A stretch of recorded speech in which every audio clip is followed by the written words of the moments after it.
اس کائنات کا جو سب سے بڑا امتحان ہم دینے کے لیے جو دنیا میں آئے ہیں، ہمارا امتحان لینے والا کون ہے؟ اللہ ہے۔ اور وہ جب امتحان لے گا تو کیسے لے گا؟ قرآن مجید کا 18واں پارہ اٹھاؤ، اللہ نے فرمایا وَنَزَعُ الْمَوَازِينَ الْقِسْطَ لِيَوْمِ الْقِيَامَةِ فَلَا تُظْلَمُ نَفْسٌ شَيْئًا۔ قیامت کے دن ہم تمہارے اعمال کو میزان پر تولیں گے، تمہاری نیکیوں کو بھی تولا جائے گا، تمہارے گناہوں کو بھی تولا جائے گا۔ فَلَا تُظْلَمُ نَفْسٌ شَيْئًا، اور جب قیامت کے دن تمہارے اعمال کو تولا جائے گا تو میرے بندو تمہارے ساتھ کوئی ظلم نہیں ہوگا، کوئی زیادتی نہیں ہوگی، کوئی اتیاچار نہیں ہوگا۔ وَإِن كَانَ مِثْقَالَ حَبَّةٍ مِّنْ خَرْدَلٍ، ایک رائی کے دانے کے برابر بھی اگر تم نے کوئی عمل کیا ہوگا، اتینا بہا، میرے بندو ہم سامنے لے آئیں گے۔ وَكَفَىٰ بِنَا حَاسِبِينَ، اور حساب لینے والے ہم ہیں، لہذا ہم حساب لینے کے لیے کافی ہیں، ہمارے حساب میں کوئی کمی نہیں ہوگی، کوئی چوک نہیں ہوگی۔ دنیا میں بڑے سے بڑا حساب لینے والا بھی اگر کسی کا حساب لے تو کچھ بھول چوک ہو سکتی ہے، کچھ کمی ہو سکتی ہے، مگر جب حساب اللہ دے گا، اللہ کا علم کیسا ہے، اللہ کی قدرت کیسی ہے، وہ تو رات میں کالی رات میں کالے پہاڑ پر چلنے والی کالی چیونٹی کی چال سے بھی واقف۔ اس اللہ کے علم کی اور اس کے قدرت کی مثال تو یہ ہے، اللہ نے فرمایا قرآن میں یا بنی انہا ان تک مثقال حبۃ من خردل فتکن فی صخرۃ او فی السماوات او فی الارض یأتی بہا اللہ۔ حضرت لقمان اپنے بچے کو نصیحت کر رہے ہیں کہ اے میرے بچے، اللہ کی شان تو یہ ہے کہ اگر ایک رائی کے دانے کے برابر بھی کوئی چیز ہوگی، کائنات میں کہیں ہوگی، کسی چٹان کے نیچے چھپی ہوئی ہوگی، یاتی بہا اللہ، کل قیامت کے دن اللہ تعالیٰ اس کو بھی سامنے لے آئے گا۔ ان اللہ لطیف خبیر، اللہ تبارک و تعالیٰ باریک سے باریک چیز کی خبر رکھنے والا ہے۔ دنیا میں ہم بہت سے کام کرتے ہیں، بند کمرے میں کرتے ہیں، رات کے اندھیرے میں کرتے ہیں، ہمارے باپ کو معلوم نہیں، ہماری ماں کو معلوم نہیں، ہمارے بھائیوں کو معلوم نہیں، ہمارے گھر والوں کو معلوم نہیں، کوئی دیکھنے والا نہیں، مگر کیا اللہ بھی نہیں دیکھ رہا ہے؟ نہیں دیکھ رہا۔ اللہ تو ہمارے ایک ایک حرکت پر اس کی نظر ہے۔ اللہ نے فرمایا یعلم خائنۃ الاعین وما تخفی الصدور، میرے بندو اللہ تبارک و تعالیٰ تو تمہاری آنکھوں کی چوری کو بھی جانتا ہے۔ جب تم راستہ چلتے ہو تمہاری آنکھیں کہیں پر ہیں، نشانہ کہیں پر ہے، تمہاری آنکھوں کی چوری کو بھی وہ جانتا ہے۔ اور آنکھیں تو بڑی بات ہے، وما تخفی الصدور، تمہارے دل کے اندر کیا چل رہا ہے، تمہارے سینے کے اندر کیا چل رہا ہے، وہ بھی اللہ کو معلوم ہے۔ اللہ تبارک و تعالیٰ کا جو کیمرہ ہے وہ 24 گھنٹے آن ہے، اس کا کیمرہ ریکارڈ کر رہا ہے۔ وَإِنَّ عَلَيْكُمْ لَحَافِظِينَ كِرَامًا كَاتِبِينَ يَعْلَمُونَ مَا تَفْعَلُونَ، میرے بندو ہم نے تمہارے اعمال کو ریکارڈ کرنے کے لیے، تمہاری کرتوتوں کو ریکارڈ کرنے کے لیے ہم نے تمہارے اوپر کرامن کاتبین کو مقرر کر دیا ہے، ہم نے تمہارے اوپر ایسے فرشتوں کو مقرر کر دیا ہے، یعلمون ما تفعلون، جو تمہارے ایک ایک عمل کو نوٹ کر رہے ہیں، ان سے تمہارا کوئی عمل پوشیدہ نہیں، ان سے تمہارا کوئی عمل چھپا ہوا نہیں۔ عمل تو دور کی بات ہے، ہم جو زبان سے نکال رہے ہیں، کسی کو گالی دے رہے ہیں، کسی کی غیبت کر رہے ہیں، کسی کی چغلی کر رہے ہیں، کسی کے بارے میں غلط بات بول رہے ہیں، کیا وہ ریکارڈ نہیں ہو رہی ہے؟ اللہ نے فرمایا سورہ قاف کے اندر ما یلفظ من قول الا لدیہ رقیب عتید، میرے بندے تیری زبان سے ایک لفظ بھی جو نکل رہا ہے، تیرے منہ سے جو شبد بھی نکل رہا ہے، وہ شبد بھی اللہ تبارک و تعالیٰ کے ریکارڈ کیا جا رہا ہے، وہ الفاظ بھی ریکارڈ کیے جا رہے ہیں۔ تو یہ دنیا میں ہم امتحان دینے کے لیے آئے ہیں، اور یہ جو امتحان دنیا کا ہے یہ ختم کب ہوتا ہے؟ جب ہم مرتے ہیں۔ بس زندگی بھر کی مہلت ملی ہے، جس دن ہم مر گئے مہلت ختم ہو گئی، اور ہم کب مریں گے یہ کسی کو نہیں معلوم ہے۔ کیا کسی کے پاس کوئی ریکارڈ کچھ لکھا ہوگا کہ ہاں ہم فلاں تاریخ کو فلاں دن مریں گے؟ ہے کسی کے پاس؟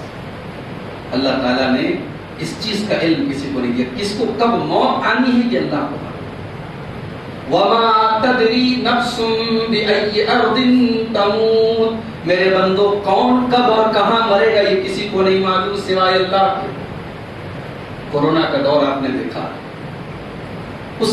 ان حالات نے تو ہمیں سکھا دیا، اس آیت کا مطلب بتا دیا کہ بھائی موت کبھی بھی اور کہیں بھی آ سکتی ہے، چٹپٹ آ سکتی ہے۔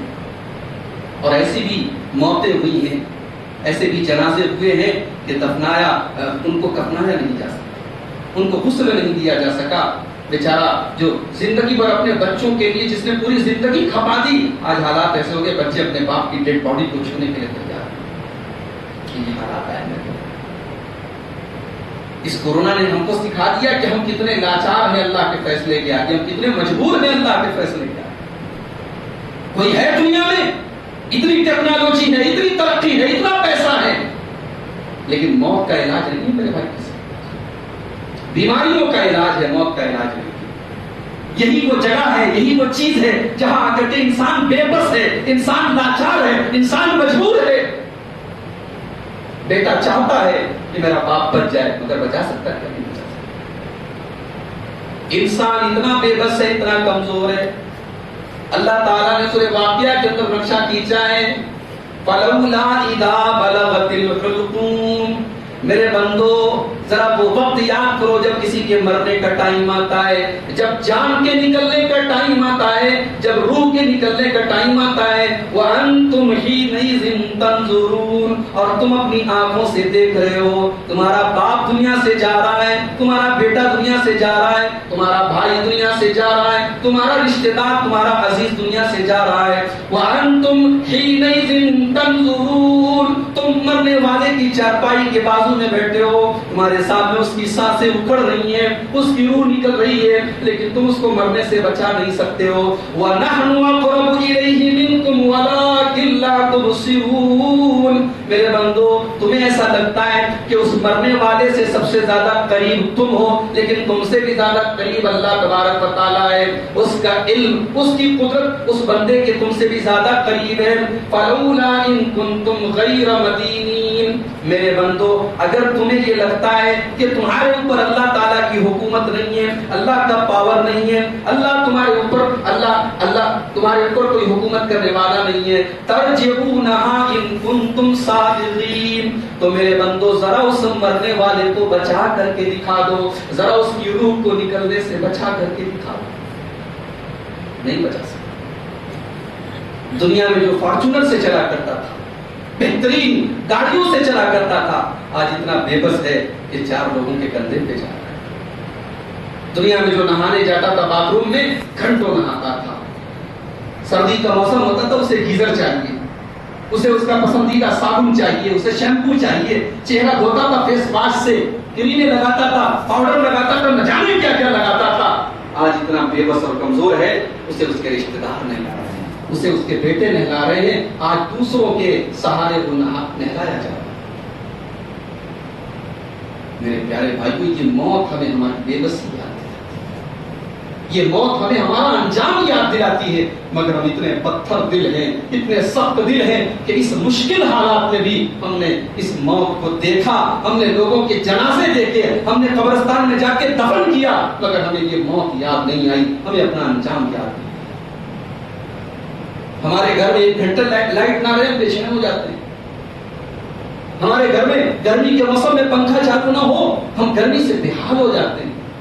ہم نے کبھی اس قبر کی گرمی سے، اس قبر کی تاریکی سے اپنے آپ کو بچانے کا کوئی انتظام کیا کریں؟ اللہ کے پیارے نبی صلی اللہ تعالی علیہ وسلم ایک جنازے میں شامل ہیں، ایک انصاری صحابی کا جنازہ ہے، ابن ماجہ کی روایت ہے۔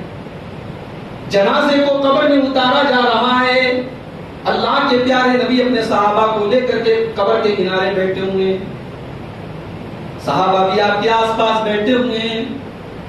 نبی اکرم کی آنکھوں سے آنسو بہنے لگے، اللہ کے نبی رونے لگے، اور اتنا روئے حتی بلت تحتہ الثری، آپ کے آنسوؤں سے وہاں کی زمین بھیگ گئی، وہاں کی مٹی بھیگ گئی۔ آپ کے آنسو آپ کی آنکھوں سے بہ کر کے زمین کو بھگو دیتے ہیں، اتنا روئے ہیں جناب محمد رسول اللہ صلی اللہ علیہ وسلم۔ اور اس کے بعد آپ اپنے صحابہ سے کیا کہتے ہیں؟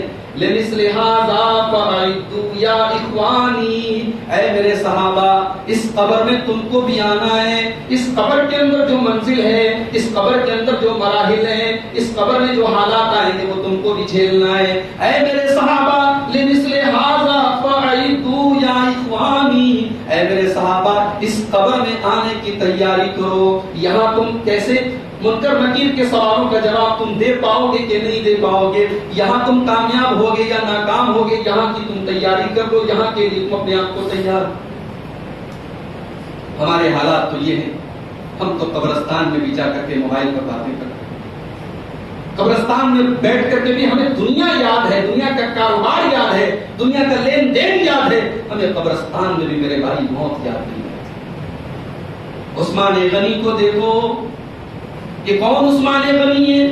یہ وہ عثمان غنی ہے جن کو اللہ کے نبی نے جنتی کہا ہے، اور جن کا نام لے کر کے اللہ کے نبی نے تین بار کہا ہے ما ذر عثمان ما عمل بعد اليوم قط۔